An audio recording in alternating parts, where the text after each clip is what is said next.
नमस्कार, मैं हूं समर्थ श्रीवास्तव और आप जुड़ चुके हैं मॉर्निंग के सबसे पहले सेगमेंट के साथ यूपी तक सुर्खियां, जहां हम आपको रूबरू कराएंगे उन खबरों से जिनसे हो सकता है आपका सरोकार। सामने कई अखबार मौजूद हैं जिनमें वो हेडलाइंस हैं जो इस वक्त यूपी की सियासत के इर्द गिर्द भी घूम रही हैं, अफसरशाही के इर्द गिर्द भी घूम रही हैं और तमाम ऐसे मुद्दे भी हैं जो हमसे और आपसे भी ताल्लुकात रखते हैं। शुरुआत करेंगे बाराबंकी की उस दर्दनाक खबर के साथ। हालांकि खबर तो कल हुई है, लेकिन जिस तरह की खबर है काफ़ी डराने वाली है, भगदड़ की खबर है।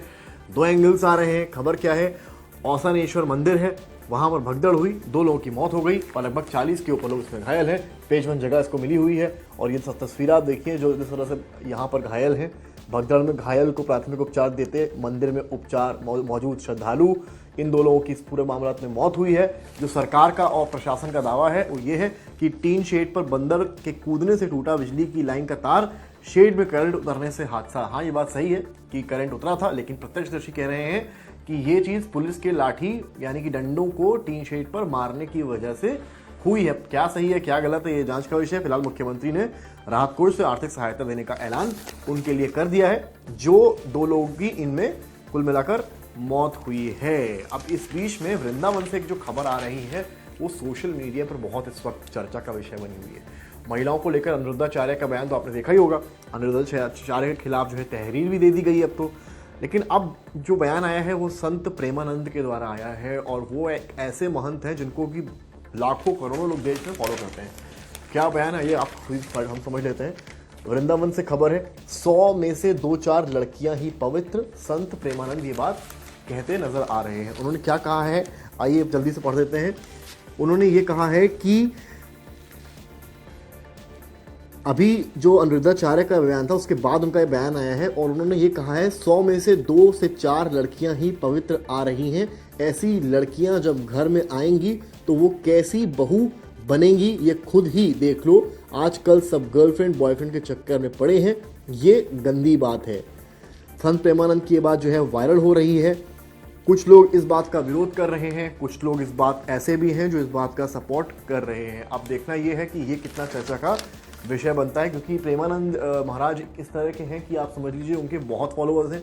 नेता, मंत्री, स्पोर्ट्स पर्सनालिटी सभी वहाँ पर आपने विजुअल्स देखे हैं, वहाँ पर गए हैं, माथा टेका है और बहुत ही मोटिवेशनल वो बातें भी करते हैं। अब देखना ये है कि इस तरह के बयान के बाद किस ओर जो है राज आती है, क्योंकि अब सोशल मीडिया पर 2 जो धड़े हैं वो बन गए हैं और एक तरफ कुछ है एक तरफ कुछ है। डिम्पल यादव का आपने पूरा प्रकरण देखा ही है कि किस तरीके से वहाँ पर पार्लियामेंट दिल्ली में तो जरूर चल रही है, लेकिन उत्तर प्रदेश में भी सियासी हलचल इस मामले को लेकर देखी जा रही है। क्या सियासी हलचल है? देखिए, इस पूरे मामले को लेकर समाजवादी पार्टी के नेता हो, अखिलेश यादव हो, वो खुलकर नहीं विरोध कर रहे हैं, ऐसा बीजेपी का मानना है। और अब बीजेपी इसको लेकर अपने खासकर महिला जो नेता हैं या महिला मंत्री हैं उनको आगे कर रही है। कल यूपी सरकार की मंत्री हैं बेबी रानी मौर्य, उनकी एक प्रेस कॉन्फ्रेंस भी लखनऊ के बीजेपी के दफ्तर में कराई गई और उन्होंने कहा कि वोट के लालच में डिम्पल यादव पर मौलाना की टिप्पणी पर अखिलेश यादव मौन है।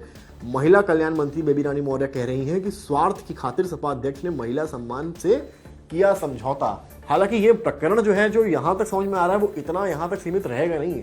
ये खबर तो एक से 2 दिन में पुरानी हो जाएगी, लेकिन सवाल ये है कि जब समाजवादी पार्टी खासकर अखिलेश यादव महिला मुद्दे को उठाएंगे तब बीजेपी की प्लानिंग है कि वो इस मामले से जोड़कर उन पर आने वाले दिनों में कटाक्ष करेगी कि आप तब क्यों चुप थे और अब क्यों कुछ भी मतलब बोल रहे हैं। तो फिलहाल समाजवादी पार्टी को भी इसका कटाक्ष ढूंढना पड़ेगा जिससे वो बीजेपी का जवाब हाजिर कर पाए। चुनाव नजदीक है, ऐसे में मुद्दा बढ़ेगा भी और उठेगा भी। बाराबंकी की खबर हमने आपको बताई। अब ट्रांसफर्स भी कुछ हैं, उनके बारे में कुछ डीएम्स हैं, कुछ जिलाधिकारी हैं, कुछ आईएएस हैं, उनके ट्रांसफर्स हुए हैं। आइए जल्दी से पढ़ देते हैं कि अक्षय त्रिपाठी जो है वो बहराइच और प्रियंका निरंजन को गोंडा का डीएम बनाया गया है और जो डीएम कानपुर देहात जो है वो विशेष सचिव राज्य संपत्ति बने हैं। जल्दी से खबर पढ़ देते हैं कि कल देर रात गोरखपुर, बहराइच और गोंडा समेत 10 जिलों के डीएम बदल दिए गए हैं। अयोध्या के मंडल आयुक्त गौरव दयाल को गृह विभाग के सचिव की जिम्मेदारी दी गई है। उनके स्थान पर गृह एवं सतर्कता विभाग के सचिव राजेश कुमार को अयोध्या का मंडल आयुक्त बनाया गया है। ललितपुर के डीएम अक्षय त्रिपाठी को बहराइच और मिर्जापुर की डीएम प्रियंका निरंजन को गोंडा का जिलाधिकारी बनाया गया है। पूरी लिस्ट आप यूपी तक की वेबसाइट पर भी देख सकते हैं, जहां खबर लगी हुई है, जहां पर पूरे क्रमशः पूरी जानकारी दी गई है किसका ट्रांसफर कहां हुआ है। अब आज बात करते हैं बिजली की, यूपी में बिजली समस्या है। गर्मी का सीज़न नहीं है, बारिश का सीज़न है। अब बारिश के सीज़न में क्या हो रहा है कि कहीं ट्रांसफार्मर लगे जा रहे हैं। बेचारा वो बच्चा, आप लखनऊ में फूलबाग का खेलने बॉल उठाने गया था, ट्रांसफार्मर खुला पड़ा था, उसी से चिपक गया, उसकी वही मौत हो गई। अब होता क्या है बारिश में, जब बारिश होती है ज़्यादा तो ट्रांसफार्मर्स भी काम करना कई बार बंद कर देते हैं, वायर टूट जाते हैं, तो लाइट चली जाती है। ऐसे में जो है, अब वो तो चलिए लाइट की समस्या अलग है, लेकिन यहाँ ना विभाग और मंत्रालय में तानातनी शुरू हो गई है। और AK शर्मा का जो ऑफिशियल हैंडल है उससे अफसरों के लेकर ट्वीट किया जा रहा है। खबर को भी तरजीह अखबार ने दी है और आप खबर को देखेंगे अगर, ऊर्जा मंत्री बिजली कार्मिकों में खिंची तलवारें। प्रदेश में ऊर्जा मंत्री और बिजली कार्मिकों के बीच तलवार खिंच गई है। दोनों एक दूसरे पर आरोप लगा रहे हैं। ऊर्जा मंत्री ने सोमवार को एक्स पर लिखा है कि उनकी सुपारी लेने वाले विद्युत कर्मचारी के वेश में कुछ अराजक तत्व हैं। इस बीच एक संगठन ने ऊर्जा मंत्री का समर्थन भी किया है। दूसरी तरफ विभागीय कर्मचारियों का कहना है कि उन्हें ऊर्जा मंत्री पर भरोसा नहीं रह गया है। अब मुख्यमंत्री से ही आस है कि कितनी बड़ी खबर, आप खुद अंदाजा लगाइए कि मंत्री बनाम अफसरशाही। विभाग कौन सा है? ऊर्जा विभाग है। कर्मचारी के वेश में विभाग में घुसे अराजक तत्व, बहुत बड़ा बयान है कि कर्मचारी के वेश में विभाग में ही अराजक तत्व घुस गए। कौन कह रहा है? ये कैबिनेट मंत्री कह रहे हैं यूपी के। और संगठन जो है वो कह रहा है कि निजीकरण का हर घोटाला खोलेंगे। वो एक अलग ही कहानी चल रही है वहाँ पर कि निजीकरण को लेकर विरोध चल रहा है। यहाँ पर मंत्री और विभाग आपस में भिड़े हुए हैं। परेशान कौन हो रहा है? जनता परेशान हो रही है। लाइट नहीं आ रही है, 1912 पे कई बार कॉल लगता नहीं है। अधिकारी के नंबर पर कॉल किया है तो आपने ऑडियो अभी सुना ही होगा कि किस तरह से जवाब मिला है। हालांकि अधिकारी को मंत्री ने सस्पेंड कर दिया है।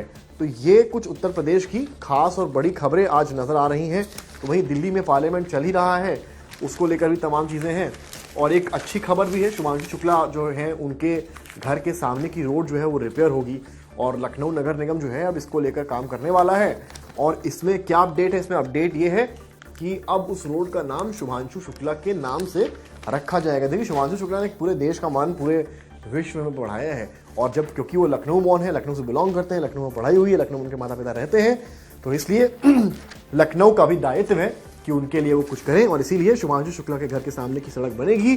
टेंडर जारी हो गया है, शुभांशु के नाम पर ही ये मार्ग रखा जाएगा। और खत्म हम करेंगे इस सेगमेंट को। एक खबर ऐसी है उसके साथ, क्योंकि बारिश का सीजन है, पढ़ाई को लेकर बड़ा जोर है, जर्जर और मर्जर की चर्चाएं हैं। उस बीच में खबर आप देखिए जिसको देखना काफ़ी ज़रूरी है। इसी के साथ सेगमेंट खत्म भी करेंगे।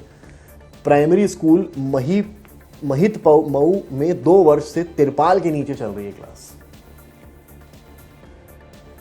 मैं कुछ नहीं बोलूँगा, केवल फोटो पर आप जूम करिए, खुद देखिए, खुद ही समझिए कि इस स्कूल के बच्चे आखिर किस तरह पढ़ाई कर रहे होंगे उस बारिश के सीज़न में, जहाँ कई बार तिरपाल से नीचे पानी भी गिरता होगा और क्या ही होता होगा। खैर, यहाँ कोई पंखा भी मैं नहीं देख पा रहा हूँ तस्वीर में फिलहाल। पढ़ लेते हैं क्या लिखा है। काकोरी के अपर प्राइमरी स्कूल में 2 वर्ष से तिरपाल के नीचे बच्चे पढ़ने के लिए मजबूर हैं। ऑफिशियल्स का वर्जन भी छपा है, आइए वो भी जल्दी से पढ़ देते हैं। BSA जो है राम प्रवेश से संबंध में जब बात की गई है तो उनका फ़ोन मुख्यालय BO राजेश सिंह ने उठाया। उन्होंने बताया कि तिरपाल में स्कूल के संचालन की जानकारी नहीं है, क्षेत्रीय BO से बात कर लीजिए। जब काकोरी के प्रभारी BO रामराज से बात की गई तो उन्होंने कहा इसकी जानकारी नहीं है, मंगलवार को पता करके बताऊंगा। तो जानकारी तो तब होगी जब आप मैदान में जाएंगे।